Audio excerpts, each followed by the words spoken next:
Long Island stretches eastward for 115 miles, from the New York boroughs of Brooklyn and Queens to the windswept bluffs and rollers of Montauk Point.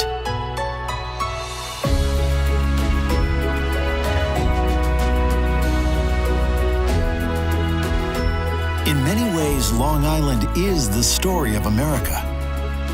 It's a story of Native Americans, some of whom welcomed European settlers ashore in 1637, and of those who resisted. It's a story of pirate treasure and hardy whalers, of Revolutionary War and the beginnings of a nation. It's a story of some of the world's greatest industrialists, artists, and adventurers. And binding these epic stories together is mile upon mile of some of the nation's best beaches and the warm summer rays of sunshine. Take the short train ride from Manhattan, take off your shoes, and step onto the sands of Long Beach. For many, Long Beach's iconic 2-mile boardwalk and endless rows of volleyball nets is where Long Island all begins. From here, Long Island's protective barrier islands continue in an almost unbroken chain all the way to West Hampton Island.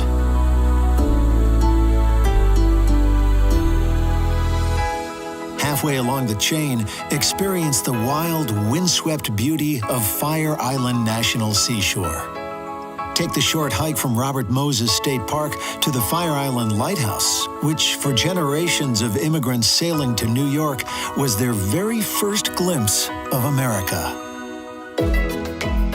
Many of those immigrants and their descendants went on to create industrial and financial empires like the world had never seen.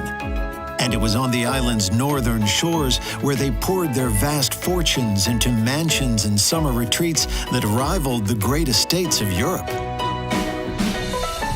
In 1902, financier Howard Gould built a medieval castle at Sands Point to impress his wife. She wasn't, so a more intimate Tudor-style mansion was quickly built. Unfortunately, that didn't do the trick either, and the couple soon parted ways.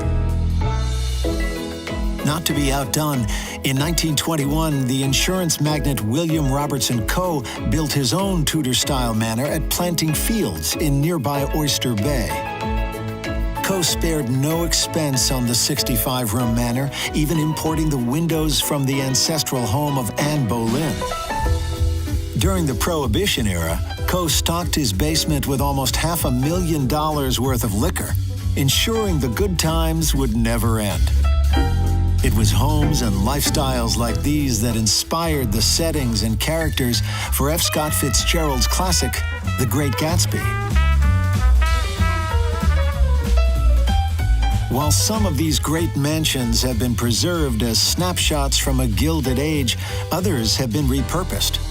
The Vanderbilt Museum and Planetarium is centered around the family's stunning Spanish Revival mansion, while the Nassau County Museum of Art has taken up residence in the Georgian mansion that was once home to members of the Frick dynasty.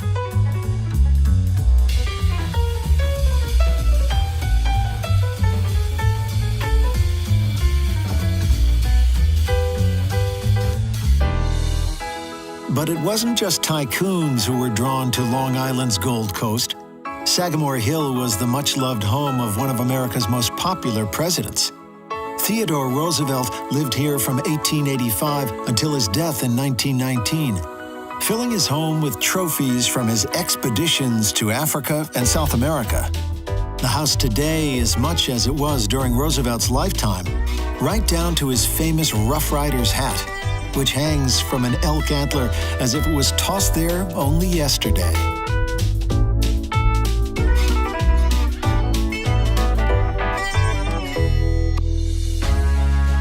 At the Cradle of Aviation Museum in nearby Hempstead, discover how Long Island launched generations of aviators into the wild blue yonder and the stars. From the first barnstormers to the record-breaking flights of Charles Lindbergh, from the aerial dogfights of World War II to those first steps upon the moon. For over a century, Long Island was at the center of America's aviation and space adventures. Nearby, continue your flight into aviation's past at the historic hangars of the former Republic Aviation Company. Here at the American Air Power Museum, warbirds from the island's golden years of aviation are lovingly preserved by many of Republic's former staff. Once you've explored the treasures of Long Island's Gold Coast, head further west to discover the riches of Suffolk County. In the mid-1800s, well-to-do New Yorkers were drawn to the natural beauty, unspoiled beaches, and restorative air of Long Island's East End. The pioneer settlement of Southampton Village soon became a summer retreat. Today, it's a place where history and affluence have blended as smoothly as the spirits in a Long Island iced tea. Give your credit card a workout in the exclusive boutiques, galleries, and restaurants of Main Street and Jobs Lane. And if shopping's not your thing, you'll find plenty of history to keep you occupied here too.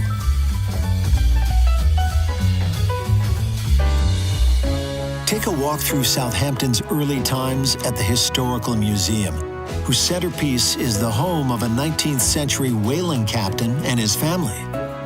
All around the home are smaller structures which give a window into Long Island life long before the paparazzi came to town. Today, Southampton Village is the heart of the Hamptons, the home of some of the USA's most expensive real estate. It's a place where today's movers and shakers come to escape behind the 20-foot-high hedgerows of their summer homes. The real estate here might be out of reach for most folks, but thankfully, the sun and sand of Cooper Beach is free for all to enjoy.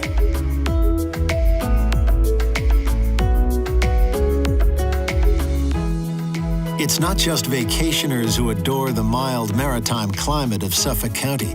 The grapes like it here too. Over the last 50 years, the potato fields of old have been replaced by vineyards. One of the largest is the Wolfer Estate, a little slice of Tuscany where 50 acres of vines thrive in the South Fork loam.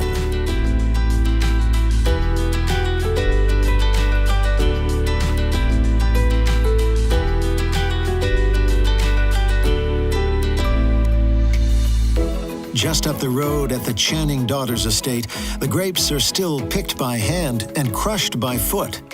Here, creativity is expressed not just in the daring varietals and blends, but also in the many sculptures which dot the estate.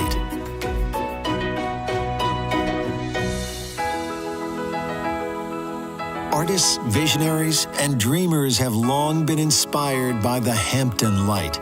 Spend an inspirational hour or two at the Parish Art Museum, which celebrates artists who lived and worked in the East End, such as Andy Warhol, Ray Lichtenstein, and Chuck Close.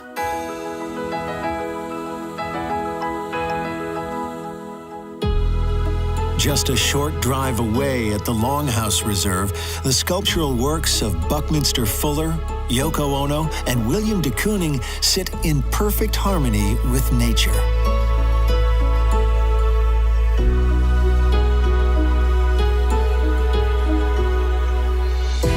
But for modern art lovers, there is no more hallowed a destination than the former home of Jackson Pollock and Lee Krasner.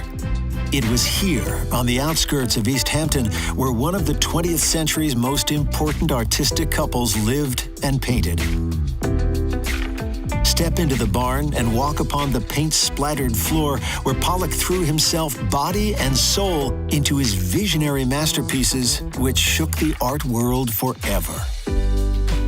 Another East Hampton house worth visiting is the Home Sweet Home Museum, where the simple pleasures and practicalities of English settlers in the 1700s come vividly back to life. The past has also been beautifully preserved in the nearby town of Sag Harbor, an historic whaling port immortalized in Moby Dick. Behind the old whalers' church, pay your respects at the old burying grounds, where American raiders defeated the English redcoats in the Battle of Sag Harbor in 1777. Just a 30-minute drive east from Sag Harbor is Montauk, a place that the laid-back locals refer to as the End. Once the stomping ground of pirate Captain Kidd, today it's the perfect place to catch a wave or fish, or to hike the coastal trails of Shadmore State Park. 15 years after the Battle of Sag Harbor, America's first president, George Washington, commissioned Montauk Lighthouse on Long Island's easternmost point. Climb the iron steps to the top to take in the views. But before you descend, close your eyes for a few moments and feel the wind turn the pages of this incredible island. A place that has played center stage in some of America's greatest stories. A place that continues to attract dreamers, visionaries, and those who appreciate the finer things in life. A place that continues to send its inspirational and reassuring light out into the world.